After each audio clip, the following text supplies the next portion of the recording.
Everybody, Checking. everybody got what they need. I should. Yep. All right, we're live. All right, we are live. Let's do Let it, folks. Let me tweet it out. Hold on.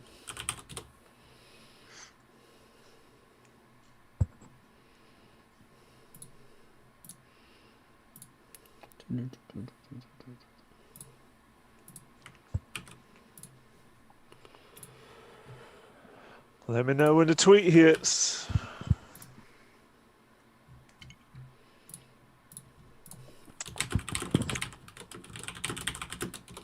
Greg, is your golf course dried out? Not yet. We got a good bit of rain this afternoon, so I'm sure it'll take it a couple of days. But it's supposed to be nice next 3 days or so. Ours is a mess. Are we live, Gregory? We are. All right, let's do this. Welcome to the Inside Carolina podcast. I'm your host, Tommy Ashley. I'm joined by three esteemed members of the media. That means this On the Beat, sponsored by Johnny T-Shirt. First of all, support Johnny T-Shirt and JohnnyT-Shirt.com. If you're watching this live, get on your computer and order something from Johnny T-Shirt. If you're a premium subscriber, you got that 10% off. They're great friends of us. They're great friends of you. We need to support them, locally owned and operated. Baseball gear too, and baseball team looked pretty good this weekend against James Madison. I think Gregory Hall actually covered that for Inside Carolina. So good to support them in all sports, especially baseball, football, and basketball, but they've got everything you need. Also rate us, review us, and subscribe. If you subscribe on YouTube, you know we're doing this right now, so I'm glad you're here. If you don't, subscribe so you can catch us next time live. Boys, it's On the Beat. Gregory Hall, Luke Buxton, and Greg Barnes. Greg, I'm going to come to you first because you had an article today on Inside Carolina's message boards, or Inside Carolina, and it's much discussion on the message boards about Carolina looking to schedule another basketball game. In addition to the Marquette game Wednesday night, schedule something next week. What's the status there, and what's the limit for Roy Williams? Well, we've touched on this before, but the important thing for everybody to understand is that the NCAA allowed teams to schedule 27 games this year if you played in a multi-team event like the Maui, which North Carolina did. Because North Carolina has had, they've had 5 ACC games postponed and only 1 has been rescheduled. So just from that total, that gets you down to 23. And of course, North Carolina played Northeastern last week. They will play Marquette on Wednesday. So now you're back up to 25 if everything holds. I don't know that it's feasible for North Carolina to get all 27 games in, but it sounds like because North Carolina plays Syracuse on Monday night at the Carrier Dome and then doesn't play again until the senior night game against Duke on Saturday the 6th, there's an opportunity there to maybe schedule a game next Wednesday or Thursday. Now, one of the games that was postponed was the game against Clemson. And just so happens that Clemson has their open date next week. I think they play Miami this weekend and they don't have a midweek game. And then they play that final Saturday like everybody else does. So they would seem to be the smart pick there. As Roy Williams said, I guess it was today, he's going to make scheduling decisions that are best for his team. And I think every coach is taking that approach. I don't know exactly how some of these other coaches have been envisioning things, but right now Clemson's finishing the season with Wake Forest, Miami, and Pittsburgh. So that's pretty favorable to the Tigers. And it may be a situation where Brunel may not want an extra game. I don't know exactly how those conversations take place or how feasible that is. But regardless, if it's not Clemson, Roy Williams is still looking to add another team next week. People bring up a valid point, which is, okay, North Carolina plays Florida State, which is probably the best team in the ACC on Saturday. Then they go on the road to play Syracuse, and Syracuse is playing better. They're pretty solid. That's always a tough place to play up there. And then you have senior night against Duke next Saturday. So if you add a game Wednesday or Thursday, now you're talking about 4 games in 8 days the week before the ACC tournament, which could be 4 games in 4 days if you make a good run. So that's a lot of basketball, but Roy's not concerned about that. He thinks these kids are capable of playing a lot of basketball, and if it ends up being that much, then so be it. But that's kind of where we stand right now. That you play a bunch of games in that scenario. That's for teams that don't have a lot of depth. That's one thing Carolina's done. That's one thing Roy Williams has insisted doing this year is playing a lot of guys. So that would certainly benefit them. Before I bring Luke and Gregory in, Greg, what is I mean, it seems to me like the ACC has done Carolina no favors. Is that just some blue tinted glasses there? I mean, it seems like it would be Clemson, you're playing Carolina, period. There's no debate. You're open. Carolina needs that game back. Looking at the ACC standings, and my math is horrific. Clemson's 13-5 overall, but they're 7-5 in conference, so they're short 8 games there that this would help get them towards. They're not good away.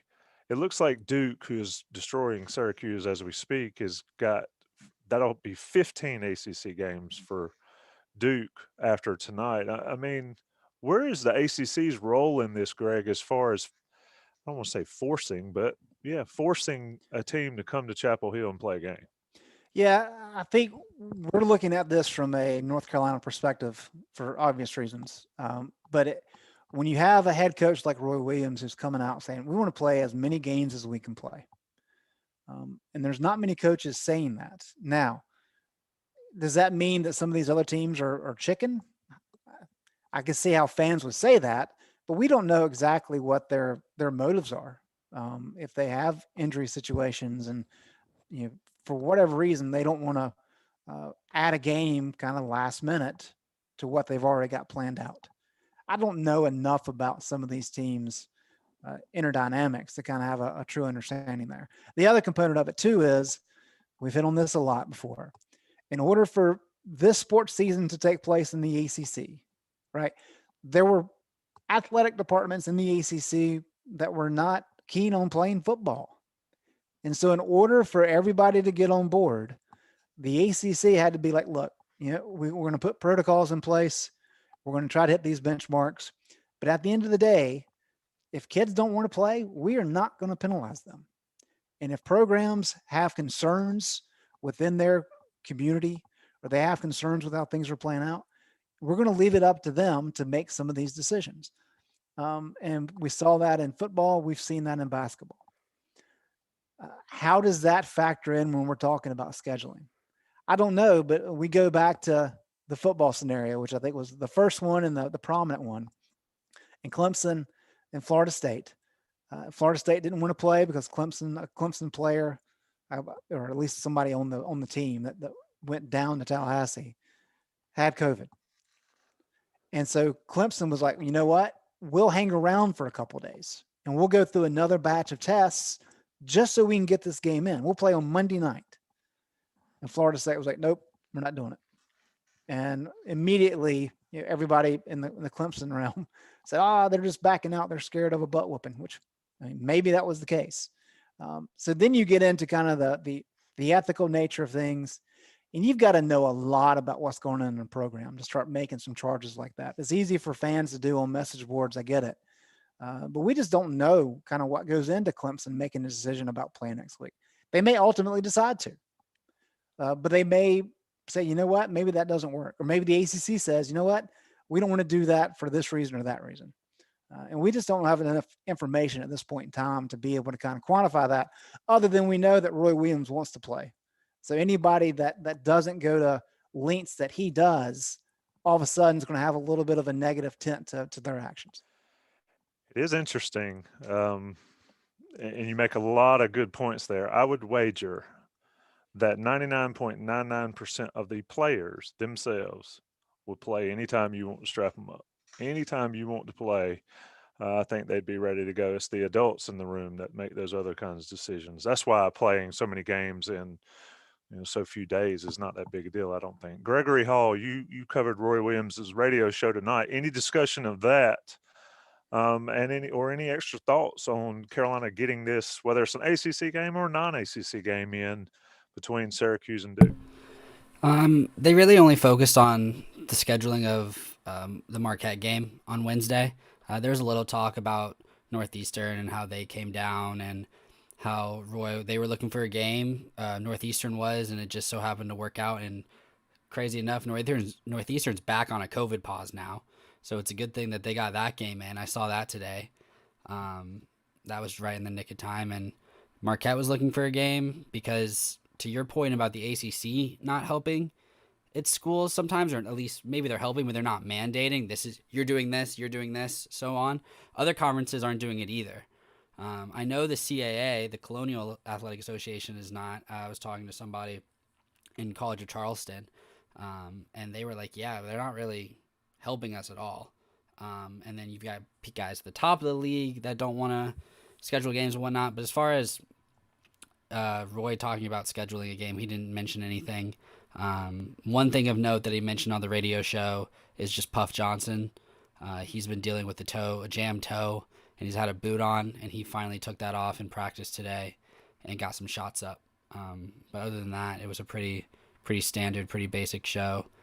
Some talk about Caleb Love finally getting into the groove a little bit. He had 4 turnovers against Louisville, but like 3 of those were literally in a 30-second span. But Roy mentioned something that I thought was kind of cool. As far as Caleb, against Northeastern, he had 9 assists. And in the post game, Roy talked about how he could have had more because some of those passes, Armando missed a shot or Dayron got fouled, and that doesn't count as an assist. Well, in the charting that Roy and the coaches do after the fact, they don't do assist turnover ratio. They do assist error because you can make a mistake that doesn't count as a turnover, but to them it counts as an error. But also with their assists, they'll do it if Caleb throws it in to Dayron, who then passes it to Garrison, like a hockey assist. That's what they count as. And Caleb ended up with 19 and a half assists in the coaching staff's book. And Roy says that's the most in a game that he's seen in a few years. So that might be something for the development of Caleb Love. Obviously, it was against Northeastern. It wasn't against Florida State, but still, we've kind of seen Caleb slowly do the right thing more and more. Yeah, that goes way back to Dean Smith too. I mean, that's Roy took that from Dean. Is if I make a good pass and you blow the layup or you get fouled, I get credit for an assist. And like you mentioned, the pass that leads to the pass that creates the bucket is the old hockey assist, like you mentioned, Luke. Let's talk about Caleb Love a little bit. And he had 4 turnovers the other night, and you're right. I think it was Carlick Jones that they went back and forth stealing it from each other. The one thing, and this is what Sherelle and Sean and Joey Powell mentioned on the Coast to Coast, is it's a great learning experience for Caleb just in those 30 seconds because Jones stole the ball from him the exact same way each time. I mean, he fed off his offhand and then took it when he went that way. What have you seen in the last couple of weeks, Luke, that leads you to believe that Caleb Love may be finally figuring this out, even with 4 turnovers the other night in a blowout win? Yeah, and it was a high possession game. So, and as Gregory mentioned, it was a lot of them were in the span of those 30 seconds. So I don't really look at that as much. I mean, he's coming off that 9 assist game, his career high, and he just looks like a more confident point guard, one that you may have seen coming out of Missouri in high school. He's dunking the ball with force. He's getting his teammates involved. I think the hockey assist is a undervalued asset in his game. I think oftentimes you look at a score sheet and they don't count that, but when you watch the game, you have a sense that he's doing a lot better and involving his teammates. I think they kind of show up on the UNC stat counting system. So I think that's a really interesting point. I see him and he's kind of understanding his role. His shot's starting to fall. He's not forcing things. At the beginning of the year, he was so concentrated on making sure he could hit that shot that he seemed like he was overthinking it and not letting, his game come to him. He was kind of trying to force himself onto the game that he knew he is capable of playing. But as we continue to see him through the year, we've seen him kind of understand this UNC offense a lot better. And that has a lot of kind of chain reaction down the line effects. He's not forcing a shot. He's making them more. He's passing the ball. He's running the offense. He's become a better defender. He's forcing turnovers. And I think he's really becoming the point guard that Roy Williams thought he was getting when he signed the 5-star. So it's exciting to see him kind of progress through the season and become that stable point guard that UNC really needs to have success. And he struggled against Virginia, and I think that's kind of the reason why he'll struggle as well. I think a lot of the play runs through kind of his calming. He doesn't even need to score the ball, but the way he runs the offense, I think UNC really feeds off of that. Yeah, you mentioned the sort of chain reaction thing, and Greg, I'm going to bring you back in here. It is amazing to me how one guy, that guy being Kerwin Walton, can create such a chain reaction for this team to look completely different on the offensive end. I mean, yes, Caleb Love's gotten better. Yes, the guys are getting better at it. But I think the number one factor in this offensive surge that Carolina's had, not counting Virginia, is Kerwin Walton's ability to hit shots. Oh, no doubt. I mean, just early in the year, what did teams do? I mean, they knew North Carolina's best options were in the post. So a lot of teams just really lagged off the 3-point line. It made it very difficult for UNC to get good shots in the post. And then you have the issue with there not being really good entry passes. And, when entry passes are an issue and you don't have anybody who can shoot from the outside, defensive scheme becomes pretty easy. And I mean, that was the thing I was looking for early in that game against Louisville. It was really two things, right? One is how is Louisville going to look? And we learned very quickly that they didn't have any legs. But what happened in early going? North Carolina started hitting shots from the outside. Kerwin did that. I mean, he had 4 threes in the first 10 minutes or so. And when you're stretching a defense like that, and then you can pound the ball inside, I mean, Carolina's going to be tough to beat like that. Now, talk about Caleb. I think there's also doing more with less. And I think that's what we've seen with Caleb. I think he really does understand, as Luke said, he understands what he's supposed to do. And that's not forced the issue. Way too many times early in the year, he was just taking crazy shots. He was not working within the offense. He was trying to do too much on his own.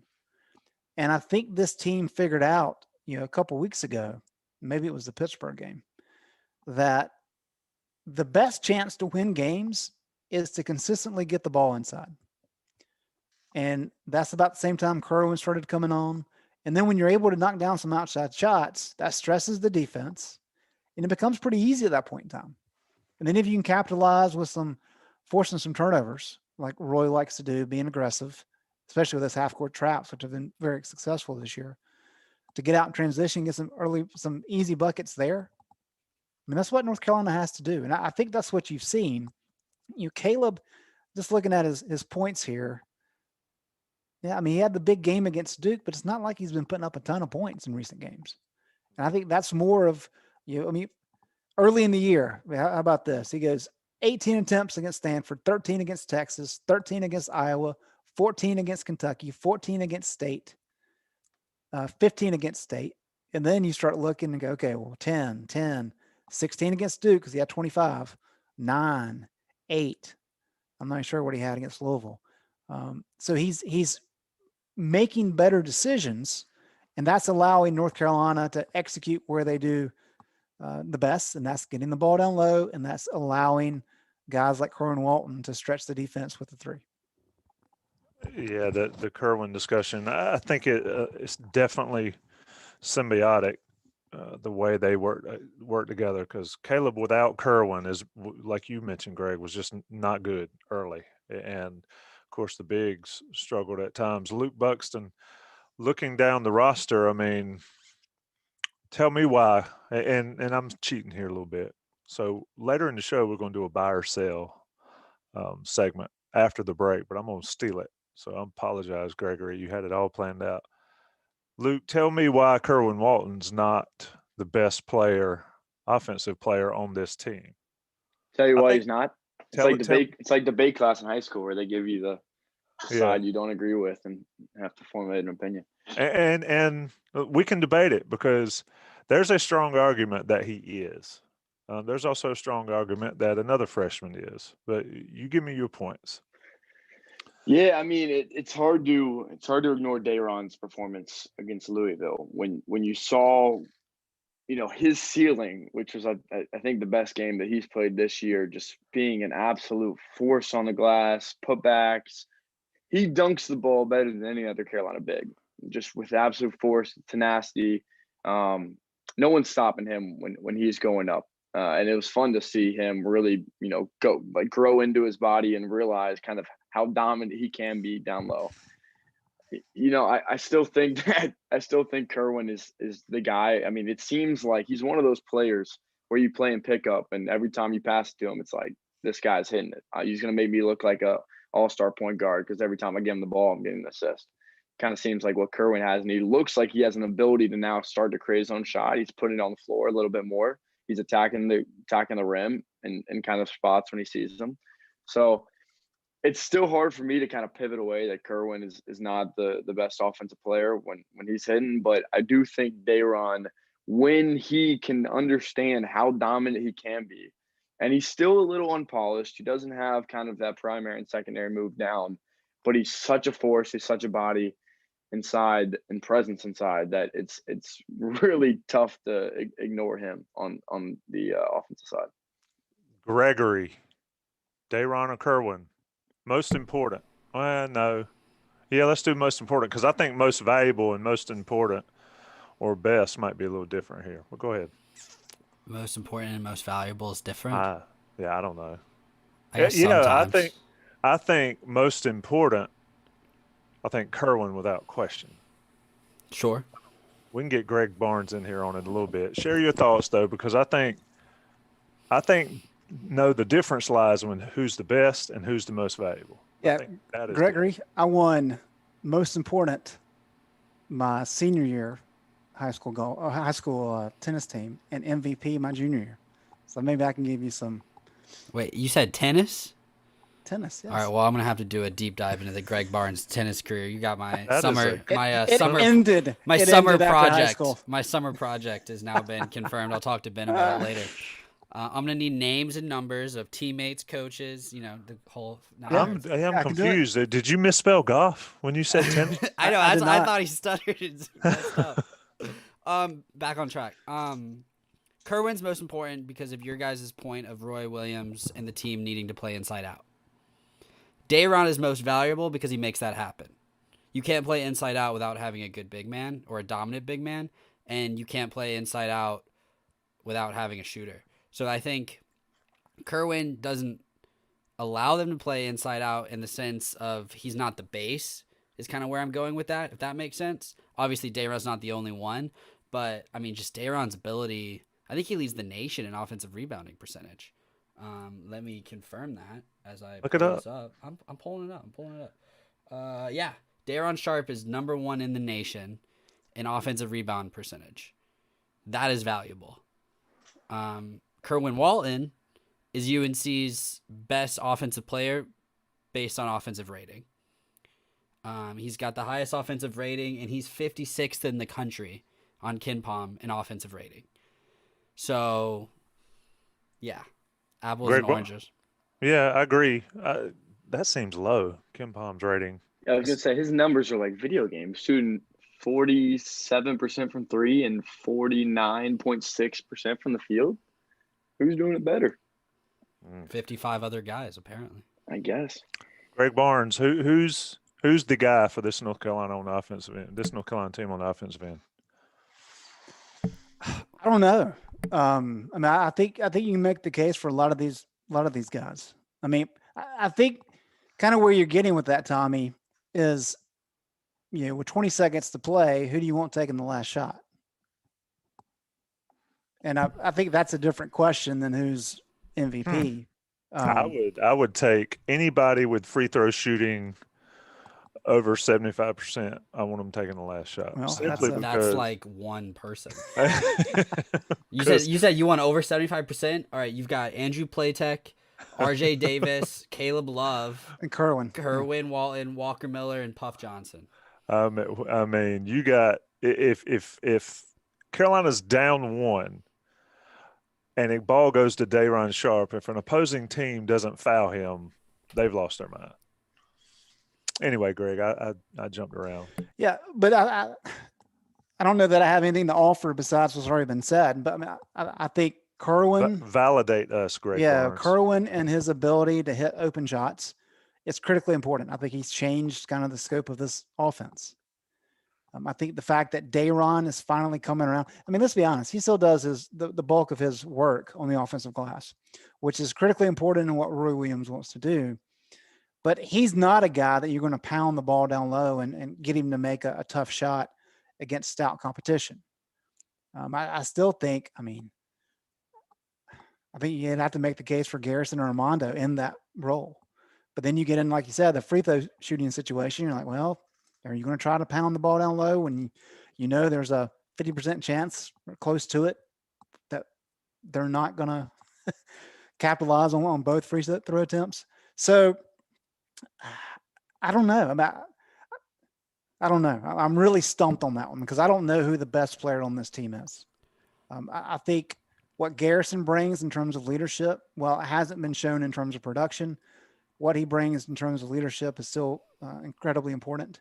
Caleb coming along, I think that's what you have to have at the point guard spot. Kerwin's the outside shooter. Dayron's kind of a bull in a china shop down low.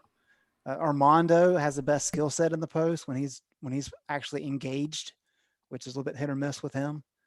So yeah, it's tough, and that can be good and bad. I mean, it's tough because teams can't really know what to guard for and know what to prepare for, but it's also bad because you don't know exactly what you can go to for surefire buckets late in games. So funny. There's like a build a big almost with UNC. It's Garrison's leadership and outside shot. It's Armando's post moves. It's Dayron Sharp's kind of tenacity, size, and then ability to get the ball off the glass and put it back up. And then it's like Walker Kessler's length and hustle wingspan and effort and hustle. Yeah, exactly. It's like if you could only just take all of the different skills and put it into one player, UNC would have the best big man in the country. You might have Tyler Hansbrough. Yeah, really. True. No lies there. Let me take a short break, talk about Johnny T-Shirt, johnnytshirt.com, because we're going to get into the Walker Kessler discussion here after the break. But Johnny T-Shirt, sponsor of this podcast, great friends, alumni owned and operated. They're there on Franklin Street. They've been there forever. They were there when I was a freshman in school, and it was long before Gregory Hall was born, probably Luke too, but we're not going to talk about that. They do everything they can to support Carolina fans, and if you're an inside Carolina fan, you're definitely a fan of Johnny T-Shirt. johnnytshirt.com, Johnny T-Shirt on Franklin Street. What else do you need? Your place to go for any Carolina gear, all sports related. Luke, I'm going to call you out on your Slack. You seem older than Gregory. Gregory is like the little brother. You said that we were going to go. I'm older than Luke. What? I keep barely enough just scruff because around, I have an immaculate clean face doesn't mean I'm first younger. person with we're going to go the fair game. Guess Gregory and Luke's age if you did not know they were that's interesting. around college age. Let's do it in the chat. let's take another short break, let the national guys pay the bills. We'll be right back on the Beat Podcast live. Tommy Ashley, Greg Barnes, Gregory Hall, and Luke Buxton. We'll be right back. All right, boys, we're back. It's on the Beat live. Gregory Hall, Luke Buxton, the two youngsters, and Greg Barnes and myself. Let's talk about Walker Kessler. There's something to be said for a guy that gets his hands dirty. And I heard Joey, I think, said he nicknamed him Raspberry because he's always getting – we called him strawberries when I was growing up. I'm not sure where Joey got the raspberry thing. But anyway, floor burns. Luke, that guy he hasn't played many minutes. He's getting more and more minutes based solely on his effort and his tenacity. And he's shown some flashes of being really good even as a freshman. Yeah, and it was really fun to hear him speak post-game against, I believe, Northeastern. He's funny. He's got a great personality. He's got some character. I honestly didn't know what to expect. I mean, he had the fade going on, so I thought there might be something there. But it was great to hear him speak. And I remember one part is Ross asked him a question, is like, what's your role on this team? And he said, that's $1 million question. That's exactly what I'm trying to figure out. I think kind of as we talked about Caleb earlier in the show, Walker's going through some of those growing pains. And he seems, or at least he believes, that he's a shooter. He's got, he's the tallest on the team. He's got incredible wingspan and ability to rebound, and Dolan can get out in transition. He hustles. He's a great team player. It looks like doesn't kind of forces some shots, but not many. So I think like as Caleb has learned, and it's come with a lot of playing time, and Walker hasn't had the same luxury. I think Walker's trying to figure out his role on this team, but also kind of his role in the college game of where he goes on the floor, his spacing, the shots he takes, where he's able to make the highest impact. And I think like it's not been a trajectory like this. It's kind of been like a stock price. It's going up and down, dips, and then he hits his peaks and then the trails. And he's trying to basically figure out every game. It's fun to been on the ride of Walker Kessler and kind of see how his performance has gone day to day. And it seems like how it kind of fluctuates week to week. But overall, the trend line is definitely going upward. Greg, when I'm looking at the team stats, I see he's only getting 7 minutes a game, which I forget that he got none the first half of the season or close to none there, but 7 minutes overall. Greg, what is his role on this team? I mean, is it purely just to give minutes to rest the other three, or one of or two of the other three while he's in there, or does Roy Williams have a specific role that he wants him to accomplish when he's out there? No, I think right now it's just kind of gaining experience and trying to come off the bench. The whole thing that Dean and Roy have always said, when you come off the bench, don't hurt the team. And that's really, I think, his role right now is because we've talked so much about how these freshmen are already robbed of a lot of the typical offseason workout stuff in the preseason, robbed of exhibitions and close scrimmages and non-conference games. Well, Kessler, as he told us last week, I mean, he was basically in his room for 2 weeks during the season just because of COVID protocol, the issues there. So he was really robbed of 2 weeks of key developmental time for him. And I think that's all you're seeing is that this kid, I mean, he was a 5-star kid for a lot of different reasons, but he is finally getting opportunities. We are 12 days away from the end of the regular season. So I don't think there's any expectation that Walker's going to come in and flourish as this stud big for UNC here in the last month of the season. But he can come in and give you valuable minutes. And if we talked early in the year, North Carolina potentially has one of the deepest and best front courts in America. Well, that was before Walker wasn't able to kind of get on the court because his development was so slow. But now you're getting to a point with the way North Carolina is able to pound the ball down low, and he can give you valuable minutes now where he's not just out there trying to log minutes, he's actually contributing. I think that's critically important for him, for his future. That bodes well for next year. But I don't think there's a lot of pressure on him. I don't think there's a lot of requests of him right now other than working within the offense, doing what he's supposed to do on the defensive end, hustling, which he does well, and just trying to help the team the little bit of time that he gets. But the fact that he's played, Tommy, just looking here, I mean, he was in January, it was 5 minutes, 5 minutes, 5 minutes, 8 minutes in a loss at Florida State, 3 minutes, 6 minutes, 2, 3, 3, 12, 12. And then my Louisville game keeps going away, however many minutes he played against Louisville. So clearly an uptick. But again, I think it's too late in the season to expect too much from him. He's in a good position, I think, because he plays in a situation where you're right. His goal is not to hurt the team, but he can play without worrying about too many repercussions because of the guys that are in front of him. Whereas Caleb Love and RJ Davis, to a certain extent, their play mattered, whether Carolina was winning or losing. And that stress was on them, especially early. And that's why I think you've seen, RJ started out better than Caleb, and they've kind of flip-flopped a little bit, but they're still becoming more solid. Let's do your buy or sell, Gregory. And for the record, the refreshment is Jefferson Ocean. If you listened to this podcast last week, you know that I got some of that for Valentine's Day, so I'm partaking in it. So Greg Barnes approves of that, I think. Yep. UNC's performance against Louisville. Gregory, is that a one-off? Yes, just because, I mean, it was great. It was a great performance. And if you read Greg's story afterwards, he kind of explained why. Because they played well, obviously. I mean, that was obvious, right? And they took it. But second, they took advantage of a depleted Louisville team that, credit to them for even playing. Not only I mean, the first game in 19 days, I couldn't even imagine doing that.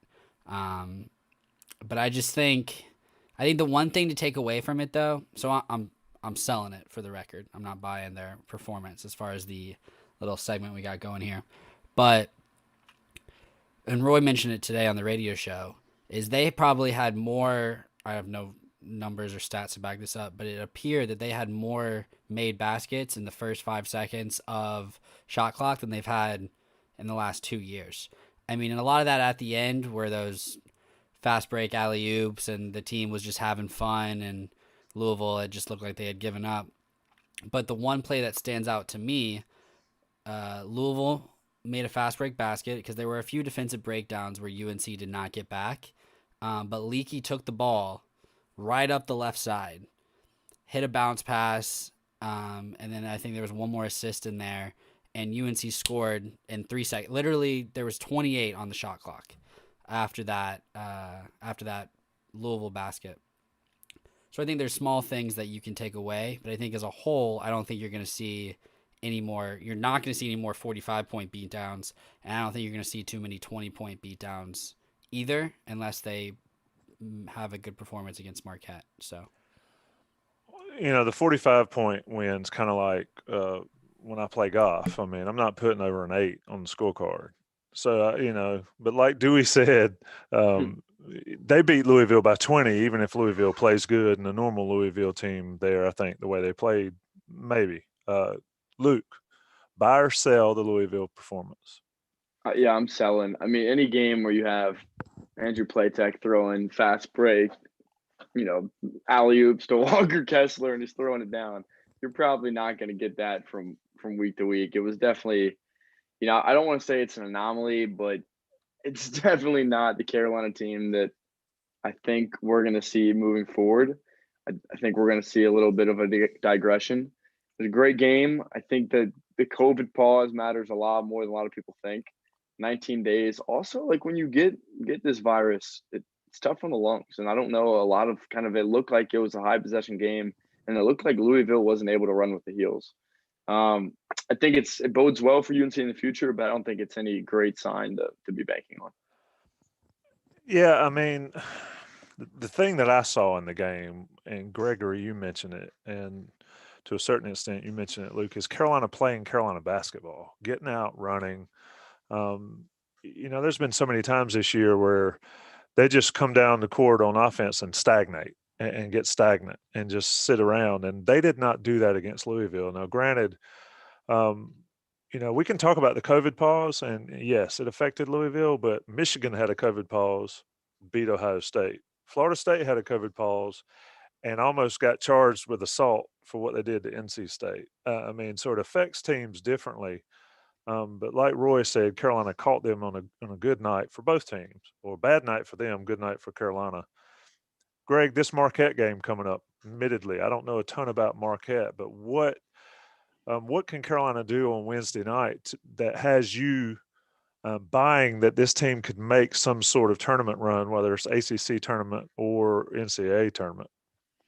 Well, I think it's just building off what they've done in the last couple of weeks. I think that's kind of the key thing, and I do think it's important to note that there's a clear distinction here, and I think just reading the message boards, I think we've tried to make it a black and white situation about the Louisville game. It's like either North Carolina is all of a sudden world beaters because they won by 45 against normally a pretty good Louisville team.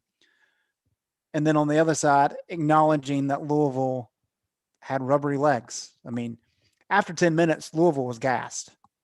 Does that mean Carolina didn't play good? No, it does not. I don't know that Carolina wins by 20, but the fact that Carolina was hitting outside shots and having success getting the ball down low early, there was no reason to think that was going to change. So I don't think there's any question Carolina would have won the game. They would not have won it by 45, like in a normal setting. But to your point, Tommy, Carolina was doing things that they needed to do. They were playing with energy. They were not stagnated offensively. They were playing with energy defensively. And we've seen that in recent weeks. Not every game, but in a lot of these games. And they played good against Northeastern. They played good against Duke. So you want to continue to build on that. You want to continue to let these guys get confidence. That's one of the things about the non-conference games, losing 4 games there is like Northeastern. Carolina wins by 20. There was not a lot of pressure. Therefore, they were able to celebrate. They were able to have a good time. That helps chemistry. That helps confidence. And that gives you an edge. And regardless of the competition, those types of games matter. And so you continue to do that. Marquette is okay. They're not great by any stretch. That should be a 10-point win for North Carolina at least. But you can continue to build. And that's important because North Carolina has a very tough close of the season. Florida State's going to be a very tough game. I think they're probably the best team in the ACC. Then you got to go on the road at Syracuse. And that's going to be a tough affair, even though Carolina's done a good job against that zone under Roy. And then, do we have to talk about Duke?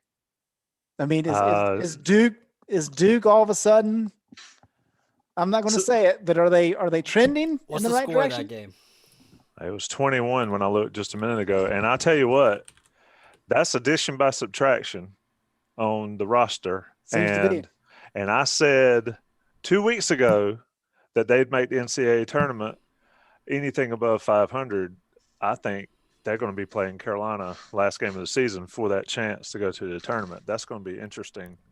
Looking at Marquette, if you look at Marquette's homepage, it's got the article about them playing Carolina with a photo of them playing Creighton in their Carolina blue uniforms. Very interesting. Luke, and it threw me off there for a second because I was like, when does Carolina play them? But anyway, that's heresy. They beat Creighton once, Luke. They lost to Creighton by 3 points. They got destroyed by Villanova. I mean, this team's been all over the place. They are 10-12. Greg says a 10-point win would be a good accomplishment for Carolina. What's to accomplish other than winning?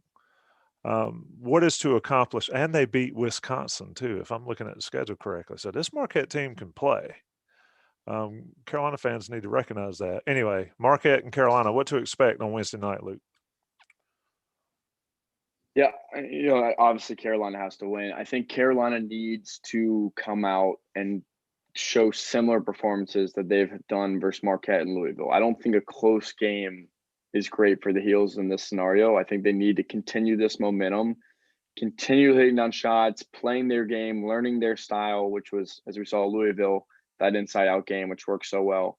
I think UNC needs a big win, continue it in to Syracuse and Florida State and Duke, finish out the regular season.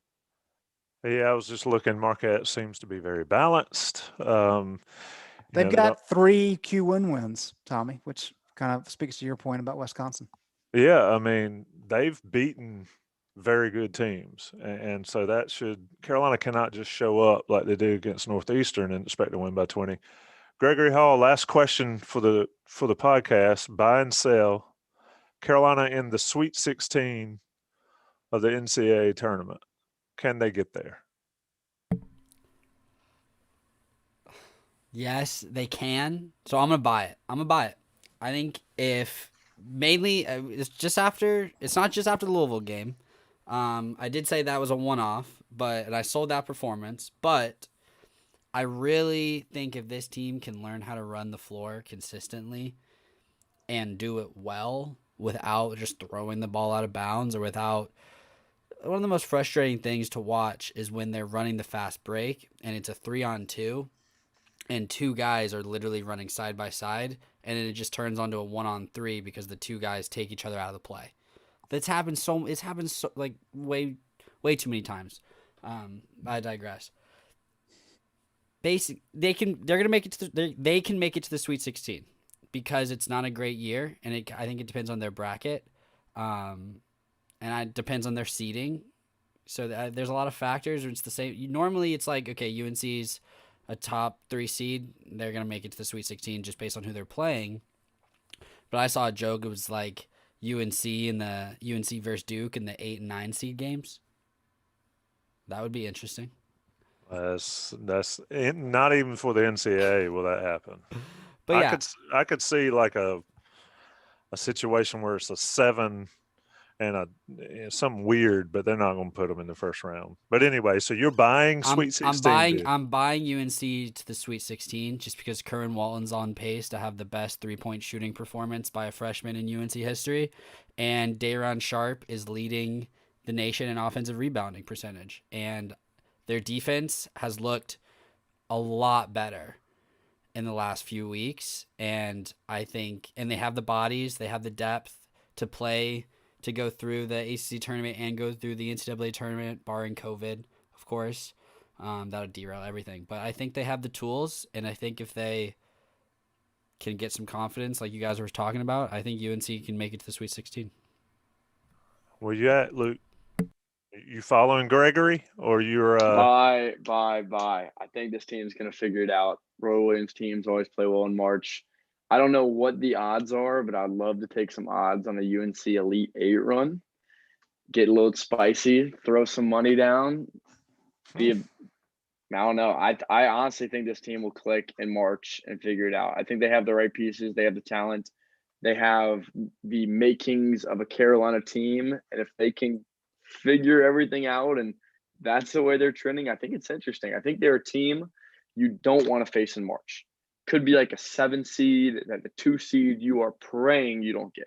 So I'm not saying it's going to be, I'm not calling that they're Sweet 16 locks, but I think it's a really interesting proposition to see where they land in the tournament, if they make the tournament, and then how far they go. Yeah, it's amazing to me. I showed my age. Once upon a time, we didn't have this discussion. I mean, because it was Sweet 16 every year there until Danya Abrams. Do y'all know who Danya Abrams was? No. Does that name ring a bell? Yeah, I do, because I'm older than Gregory. Greg Barnes, buying or selling? Is this team on an upward trend? I mean, I think barring a complete collapse, they're in the NCAA tournament. Is this team built to make some noise here at the end of the year? I have a sneaking suspicion that this is going to be like the 2014-15 team. And that if you remember that team with Marcus Page, they got a lot better by the end of the year.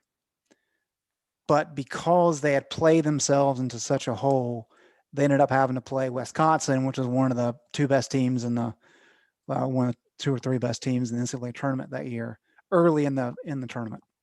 And Marcus said after that game, we just didn't do enough to get a high enough seed to get further along. And I think that's going to be the situation for this team. I think they're in the NCAA tournament. They would really have to tank at this point not to get in.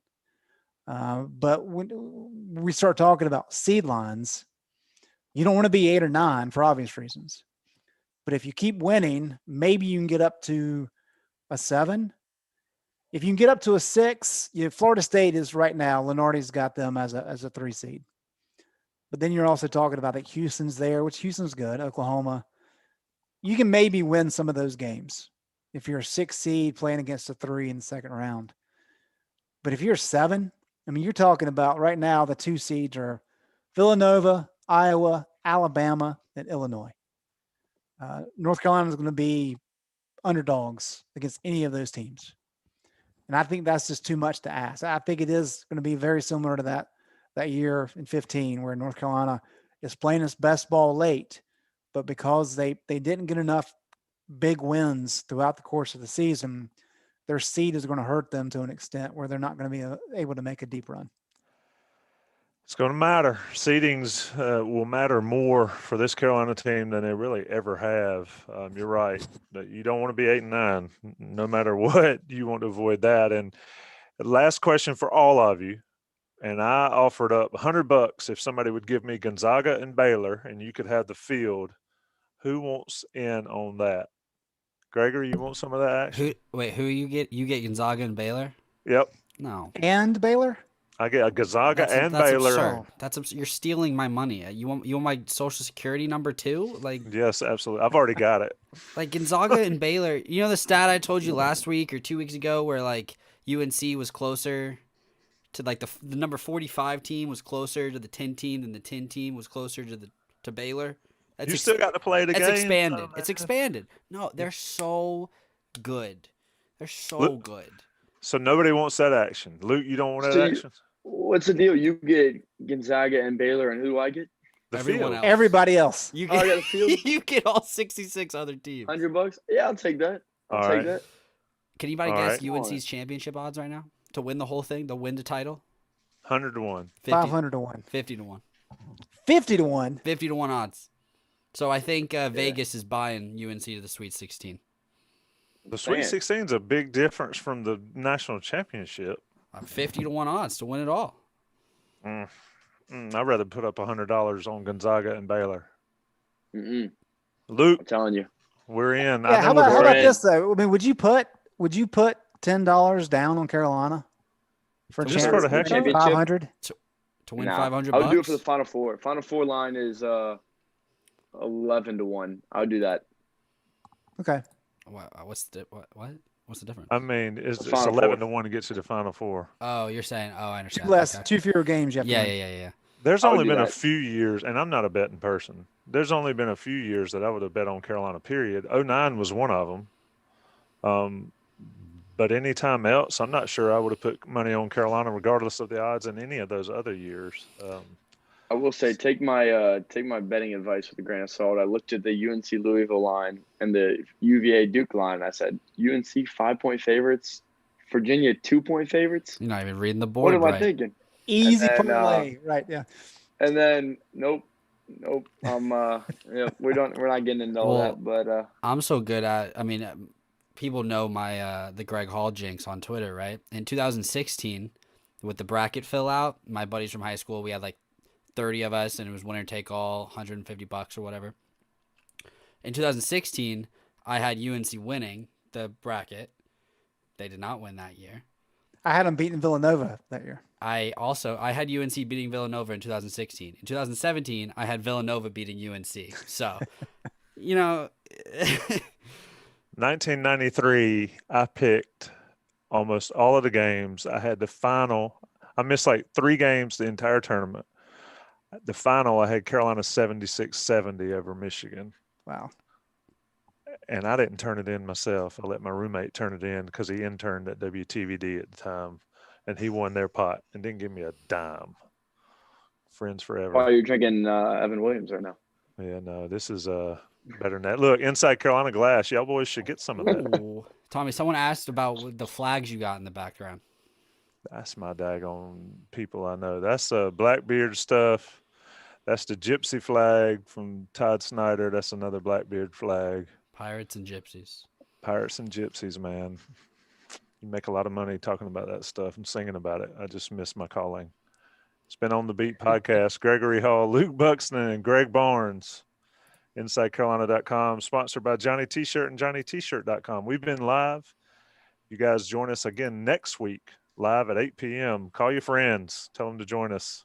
Maybe Gregory will sing some songs for you. It's been real, boys. Some sea shanties. Those are really those are really popular right now. We'll talk to y'all boys soon. Thanks.